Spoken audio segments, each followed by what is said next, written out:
In this exercise demo, we're gonna be covering the Y raise, T raise, and W raise. So Sarah's gonna be face down on the bench here.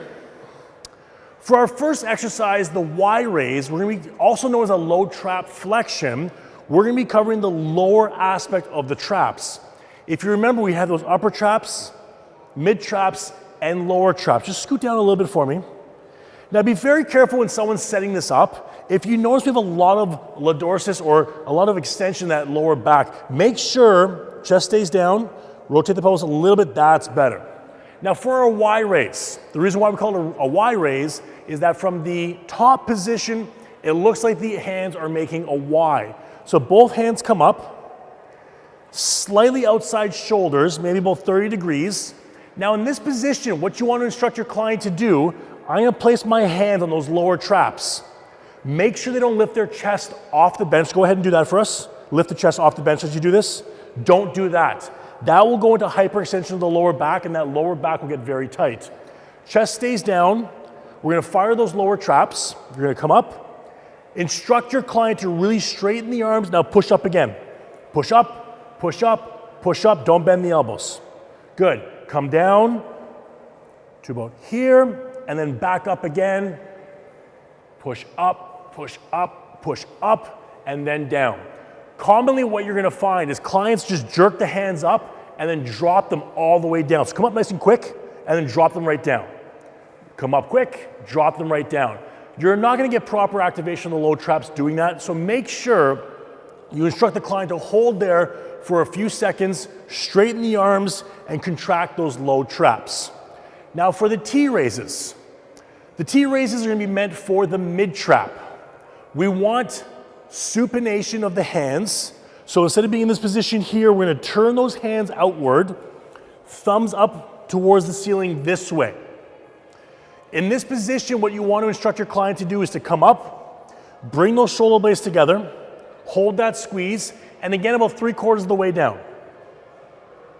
Good. Now common mistakes here is that clients are gonna come up and back. So they're gonna bring those arms up and they're gonna do this. This will engage more of the lats rather than the actual mid trap. So you wanna make sure if you see your clients doing that, just guide them or push their hands forward.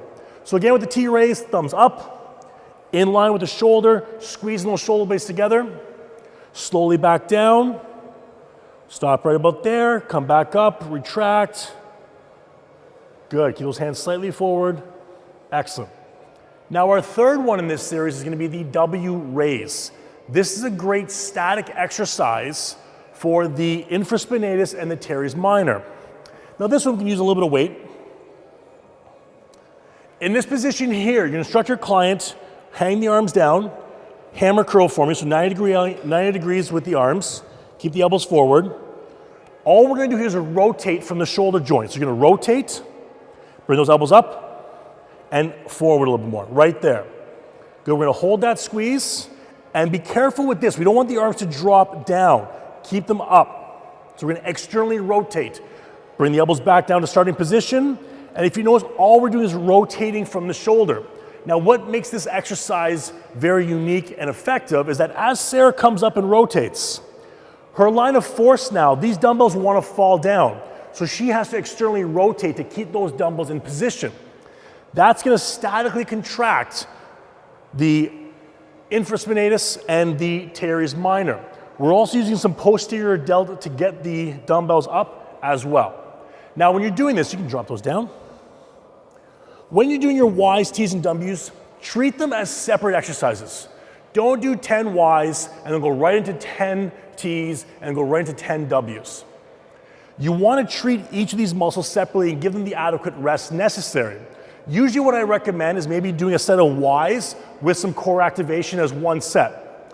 Do some Ts with another core activation for another set, and then do your Ws with another core activation for your third set.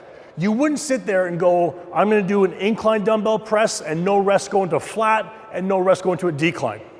Treat this the exact same way.